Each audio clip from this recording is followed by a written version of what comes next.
जय। भूलोक में भगवती गंगा के अवतरण की एक विशेष कथा है। सूर्यवंश में जहाँ मर्यादा पुरुषोत्तम भगवान राम ने जन्म लिया था, उनके पूर्वज थे महाराज सगर। वे चक्रवर्ती सम्राट थे। उनकी केसनी और सुमति नाम की दो रानियाँ थीं। केसनी के पुत्र का नाम असमंजस था और सुमति के 60,000 पुत्र थे। ये सभी उदंड और दुष्ट प्रकृति थे। असमंजस के एक पुत्र का नाम अंशुमान था। यह अत्यंत धार्मिक एवं देवगुरु पूजक था। पुत्रों से दुखी होकर महाराज सगर ने अपने पुत्र असमान को अपना राज्य का अधिकारी बनाया। एक बार महाराज सगर ने अश्वमेध यज्ञ का अनुष्ठान किया। ये गंगा जी किस तरह से अपने देश में आई, इस भूधरा पर उसकी कथा है जी। एक बार महाराज सगर ने अश्वमेध यज्ञ का अनुष्ठान किया, उसके लिए घोड़ा छोड़ा। इंद्र ने अश्वमेध यज्ञ के उस घोड़े को चुराकर पाताल में ले जाकर कपिल मुनि के आश्रम में बांध दिया। ध्यानावस्थित मुनि इससे अनभिज्ञ थे। सगर के 60,000 अहंकारी पुत्रों ने पृथ्वी का कोना कोना छान मारा, परंतु वे घोड़े को न पा सके। अंत में वे खोजते कपिल मुनि के आश्रम में पहुंचे। वहाँ घोड़ा बना देखकर वे क्रोधित हो कपिल मुनि को मारने दौड़े। तपस्या में बाधा पड़ने पर मुनि ने अपनी आंखें खोली। उनके तेज से सगर के 60,000 पुत्र तत्काल भस्म हो गए। अब जब हो गए, गरुड़ के द्वारा इस घटना की जानकारी मिलने पर अंशुमान कपिल मुनि के आश्रम में आए तथा उनकी स्तुति की। उनकी विनय से प्रसन्न होकर कपिल मुनि बोले, अंशुमान घोड़ा ले जाओ और अपने पितामह का यज्ञ संपन्न कराओ। ये सगर पुत्र उदंड, अहंकारी एवं अधार्मिक थे।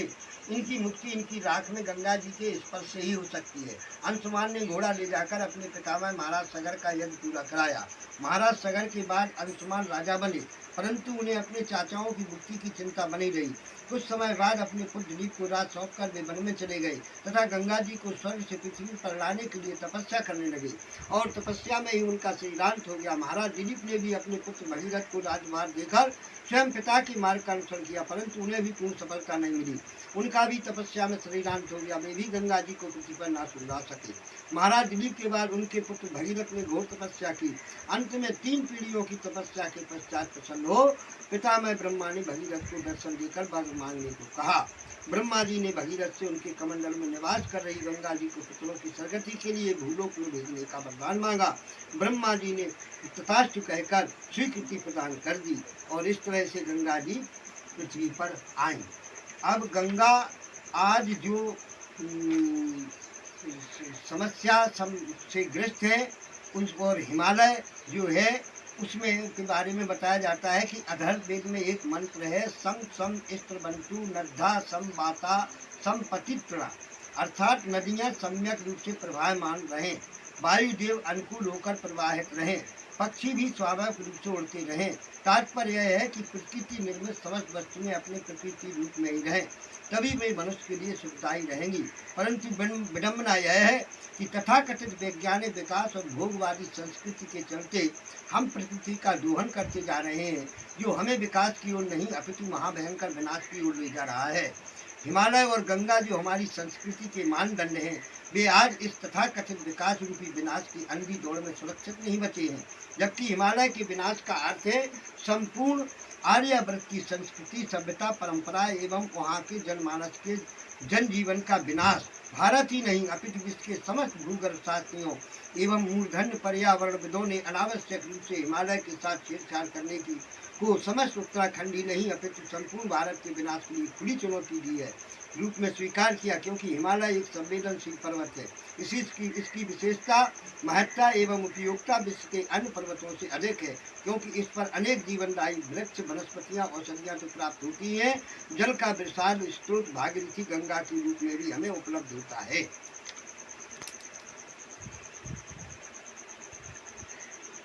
अब महिम्ना पारम ते परम विदुषो यद सदृशी स्तुति ब्रह्मादीनामपि तदवस्थन्नास्तपी गिरा।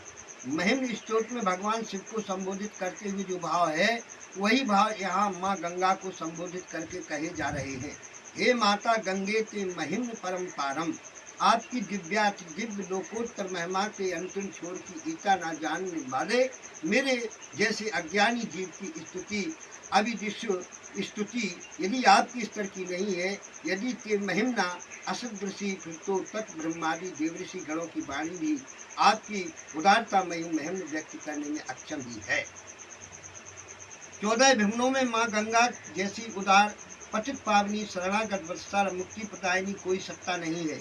वेद प्रतिपाद यावत देवगण हैं, सभी जब तब व्रत यज्ञ दान धर्म करने वाले को तारते हैं, परंतु माता गंगा तो माँ है ना, अतः पुण्य पाप ज्ञान अज्ञान सुजाति कुजाति नर पशु भक्त अभक्त भेद किए बिना ही तार देते हैं।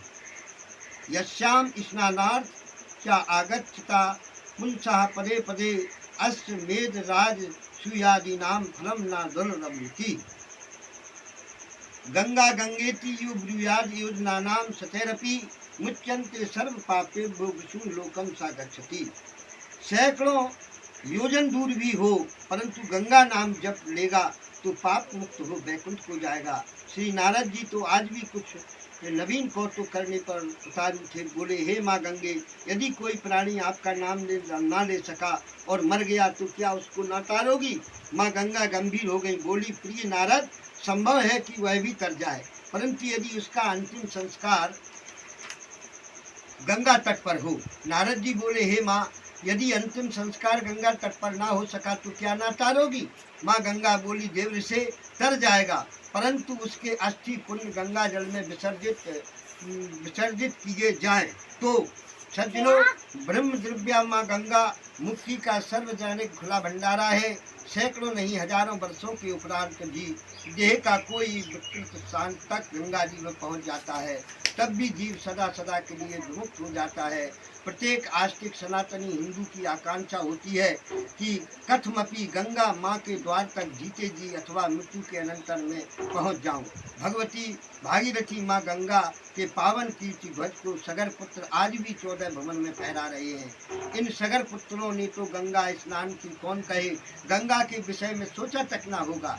भगीरथ के तप प्रभाव से माँ गंगा आई तथा सगर पुत्रों की भस्म स्थली को अपलावित किया, वैसे ही उनकी भस्म गंगा जी स्पर्श करती वह दिव्यात्मा मुक्त हो स्वर्ग में पहुंच जाता है। यज्जल स्पर्श मात्रे ब्रह्म दंड हता अपि सगरात्मजा दिवन जिग्नु केवलम देव भस्म ही।